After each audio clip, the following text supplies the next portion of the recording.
ಇಂದು ವೀರ ಕನ್ನಡಿಗರ ಸೇನೆ ನೇತೃತ್ವದಲ್ಲಿ ಮಾನ್ಯ ಕಲಬುರಗಿ ಜಿಲ್ಲಾಧಿಕಾರಿಗಳ ಕಚೇರಿ ಎದುರಿಗೆ ಪ್ರತಿಭಟನೆ ಮಾಡುವ ಮುಖಾಂತರ ಹಲವು ಬೇಡಿಕೆಗಳು ಇಟ್ಟುಕೊಂಡು ಪ್ರತಿಭಟನೆ ಮಾಡಿ ಮಾನ್ಯ ಮುಖ್ಯಮಂತ್ರಿಗೆ ನಾವು ಮನವಿ ಸಲ್ಲಿಸ್ತಾ ಇದ್ದೀವಿ. ನಮ್ಮ ಬೇಡಿಕೆಗಳೇನೆಂದರೆ, ಮೊದಲನೇದಾಗಿ ಬಹು ವರ್ಷಗಳ ದಿನಗಳಿಂದ ನೆನೆಗುದಿ ಬಿದ್ದಂಥ ಡಾಕ್ಟರ್ ಸರೋಜಿನಿ ಮಹಿಷಿ ವರದಿ 58 ಪುಟಗಳ ಇವತ್ತು ಸರೋಜಿನಿ ಕನ್ನಡಿಗರ ಉದ್ಯೋಗದ ಅನ್ನದ ಪ್ರಶ್ನೆ ಆಗಿರುವ ಡಾಕ್ಟರ್ ಸರೋಜಿನಿ ಮಹಿಷಿ ವರದಿ ತಕ್ಷಣವೇ ರಾಜ್ಯ ಸರ್ಕಾರ ಜಾರಿ ಮಾಡಬೇಕಂತೇಳಿ ಈ ಸಂದರ್ಭ ಹೇಳಕ್ಕೆ ಬಯಸ್ತಾ ಇದ್ದೀವಿ. ಅದೇ ರೀತಿ ಈಗಾಗಲೇ ಏನದ ನಮ್ಮ ಕಲಬುರಗಿಯಲ್ಲಿ ಈ ಒಂದು ವಿಮಾನ ನಿಲ್ದಾಣ ಬಹುದಿನಗಳಿಂದ ಇವತ್ತೇನದ ಚಾಲ್ತಿಯಲ್ಲಿಲ್ಲ. ಹಾಗಾಗಿ ದಯಮಾಡಿ ಪುನರ್ ಆರಂಭಿಸಬೇಕಂತ ಅದನ್ನು ಕೂಡ ಒತ್ತಾಯಿಸ್ತಾ ಇದ್ದೀವಿ. ಅದರಲ್ಲಿ ರಸ್ತೆ ಅಗಲೀಕರಣ ಮಾಡಬೇಕಂತೇಳಿ ಮೂರನೇ ಬೇಡಿಕೆ ಆಗಿದ್ದು, ನಾಲ್ಕನೇದು ನಮ್ಮ ಕಲಬುರಗಿ ಜಿಲ್ಲೆಯಲ್ಲಿ ಬೀದಿ ವ್ಯಾಪಾರಿಗಾಗಿ ಹಲವಾರು ಮಾರುಕಟ್ಟೆಗಳನ್ನು ಕಟ್ಟಿ ಸಮಸ್ತ ರಾಜ್ಯ ಸರ್ಕಾರದ ಮತ್ತು ಕೇಂದ್ರ ಸರ್ಕಾರದ ಮೂಲ ಸೌಕರ್ಯಗಳನ್ನು ಬೀದಿ ವ್ಯಾಪಾರಿಗಳಿಗೆ ಸಮರ್ಪಕವಾಗಿ ನೀಡಬೇಕಂತೇಳಿ ಆಗ್ರಹಿಸ್ತಾ ಇದ್ದೀವಿ. ಅದೇ ರೀತಿ ಏನಿವತ್ತು ದಿನನಿತ್ಯ ನೋಡ್ತಾ ಇದ್ದೀವಿ, ನಮ್ಮ ಬದುಕಿಗೆ ಅನಿಲು ಅಡಿಗೆ ಗ್ಯಾಸ ಏನಿವತ್ತು ದಿನನಿತ್ಯ ಪ್ರತಿಯೊಬ್ಬರಿಗೂ ಉಪಜೀವನಗೋಸ್ಕರ ಅನುಕೂಲ ಆಗ್ತಾಯಿಲ್ಲ. ಅಂಥ ಒಂದು ನೆರೆಯ ರಾಷ್ಟ್ರಗಳಲ್ಲಿ ಯುದ್ಧದ ಪರಿಣಾಮವಾಗಿ ಗ್ಯಾಸ್ ಇವತ್ತು ಮಾನ್ಯ ಮುಖ್ಯಮಂತ್ರಿಗಳಾಗಲಿ ಮಾನ್ಯ ಜಿಲ್ಲಾಧಿಕಾರಿಗಳು ಏನು ಹೇಳ್ತಾರೆ, ಎಲ್ಲಿ ಅನಿಲ ಅಡಿಗೆ ಗ್ಯಾಸ್ಗಳನ್ನು ಯಾವುದೇ ರೀತಿ ಕಮ್ಮಿ ಇಲ್ಲತ್ತ. ಆದರೆ ಇಲ್ಲಿ ದಲ್ಲಾಳಿಗಳ ಏಜೆಂಟ್ಗಳ ಮುಖಾಂತರ ಏನಿವತ್ತು 950ಕ್ಕೆ ಪಡಿತಕ್ಕಂಥ ಸಿಲಿಂಡ್ರ ಇವತ್ತು 2000ದಲ್ಲಿ ಕಳ್ಳ ಸಾಗಾಣಿಕೆಯಲ್ಲಿ ಮಾರಾಟವಾಗ್ತಿದೆ.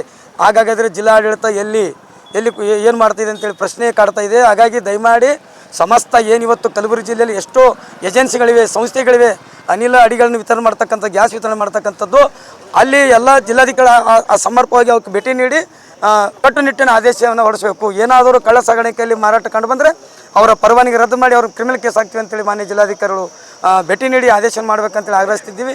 ಅದೇ ರೀತಿ ಇನ್ನೂ ಹಲವಾರು ಬೇಡಿಕೆಗಳನ್ನು ಇಟ್ಕೊಂಡು ಇವತ್ತೇನಾದ ನಾವು ಪ್ರತಿಭಟನೆ ಮಾಡಿ ಮಾನ್ಯ ಮುಖ್ಯಮಂತ್ರಿಗಳು ಮನವಿ ಕೊಡ್ತಾ ಇದ್ದೀವಿ. ವೀರ ಕನ್ನಡಿಗರ ಸೇನೆ ವತಿಯಿಂದ ಇಲ್ಲಿನ ಜಿಲ್ಲಾಧಿಕಾರಿಯಾದ ಪೂಜನ್ ತರುಣಮ್ ಅವರು ಮನವಿಯನ್ನು ಸಲ್ಲಿಸಿದ್ದು, ಇವತ್ತು ಏನಿದೆ ನಮ್ಮ ಬೇಡಿಕೆಗಳು ಅನ್ನಂದ್ರೆ ಡಾಕ್ಟರ್ ಸರೋಜಿನಿ ಮಹಿಷಿ ವರದಿ ಕುರಿತು, ಹಾಗೂ ಇಲ್ಲಿ ನಮ್ಮ ಹೈದರಾಬಾದ್ ಕರ್ನಾಟಕ ಕಲಬುರಗಿ ಜಿಲ್ಲೆ ಆದಂಥ ಇಲ್ಲಿ ವಿಮಾನ ನಿಲ್ದಾಣವೊಂದು ಏನದ ಭಾಳ ವರ್ಷ ಆಯಿತು ಕಾಟಾಚಾರಕ್ಕೆ ಮಾಡಿದಂಥ ಆಯಿತು. ಅದು ವಿಮಾನ ನಿಲ್ದಾಣವನ್ನು ಶುರು ಮಾಡಬೇಕು.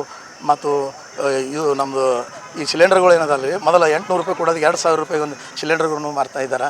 ಮತ್ತು ಇದು ಜಿಲ್ಲಾ ಆಡಳಿತ ಅದಕ್ಕೆ ಗಮನ ಹರಿಸಬೇಕು, ಸಂಬಂಧಪಟ್ಟ ಅಧಿಕಾರಿಗಳು ಗಮನ ಹರಿಸಬೇಕು. ಇವತ್ತು ಕಡು ಜನ ಸಫರ್ ಆಗ್ತಾಯಿದೆ. ಈಗ ಅದಕ್ಕೆ ಯಾವುದೂ ಸಹಕಾರ ಸಿಗ್ತಾಯಿಲ್ಲ. ಇದು ಡಾಕ್ಟರ್ ಸರೋಜಿನಿ ಮಹಿಷಿ ವರದಿ ಕುರಿತು ಭಾಳ ನೂರಾರು ಹೋರಾಟವನ್ನು ನಮ್ಮ ಅಮೃತ್ ಪಾಟೀಲ್ ಅವರು ಮಾಡ್ಕೊತಾ ಬಂದಾರ.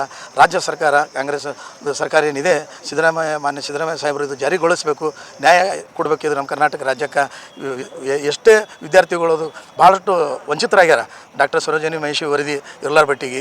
ಅದು ನಮ್ಮದು ಅಮೃತ್ ಪಾಟೀಲ್ ಅವರು ನೂರಾರು ಹೋರಾಟ ಕೊಟ್ಟಿರ್ಬೋದು. ಇದು ನಾನು ಎಷ್ಟಂತ ಹೋರಾಟ ಕೊಡಬೇಕು, ಅದಕ್ಕೂ ಕಾಲಮಿತಿ ಇದೆ. ಅದಕ್ಕೆ ಏನದ ದಯವಿಟ್ಟು ರಾಜ್ಯ ಸರ್ಕಾರ ಮಾನ್ಯ ಮುಖ್ಯಮಂತ್ರಿಯವರು ಇದು ಜಾರಿಗೊಳಿಸಬೇಕು ಮತ್ತು ಎಲ್ಲ ವಿದ್ಯಾರ್ಥಿಗಳಿಗೆ ಅನುಕೂಲ ಮಾಡಿಕೊಡ್ಬೇಕು. ಮತ್ತು ಹೈದರಾಬಾದ್ ಕಲ್ಯಾಣ ಕರ್ನಾಟಕ ಆಗಿದಂಥ ನಮ್ಮದು ವಿಭಾಗ ಕಲಬುರಗಿಯಲ್ಲಿ ವಿಮಾನ ನಿಲ್ದಾಣ ಪ್ರಾರಂಭ ಆಗಬೇಕು. ಮತ್ತು ಸಿಲಿಂಡರ್ ಗ್ಯಾಸ್ ಏನಿದೆ 800-2000 ರೂಪಾಯಿ ಆದ ಬಡ ಜನ ಹೇಗೆ ಬದುಕಬೇಕು, ಅದಕ್ಕೊಂದು ಕಡಿವಾಣ ಹಾಕಿ ಅದಕ್ಕೆ ಆದೇಶ ಮಾಡಿ ಅನುಕೂಲ ಮಾಡಿಕೊಡ್ಬೇಕಂತ ಇವತ್ತು ಎಲ್ಲ ವಿವಿಧ ಬೇಡಿಕೆಗಳು ಇಟ್ಟಿವಿ ಇಲಾಖೆಯಲ್ಲಿ. ಮತ್ತು ನಮ್ಮ ಕರ್ನಾಟಕ ರಾಜ್ಯ ಬೀದಿ ವ್ಯಾಪಾರಿಗಳ ಸಂಘದ ವತಿಯಿಂದನೂ ಭಾಳಷ್ಟು ಮನವಿ ಕೊಟ್ಟಿದ್ದೆವು. ರಸ್ತೆ ಅಗಲೀಕರಣ ಆಗಬೇಕು, ಅವ್ರಿಗೆ ವೆಂಡರ್ ಜೋನ್ ಮಾಡಿಕೊಡ್ಬೇಕು, ಮೂಲಭೂತ ಸೌಕರ್ಯಗಳು, ವಸತಿ ನಿಲಯ ಇದೆ, ಲೋನ್ ಇದೆ.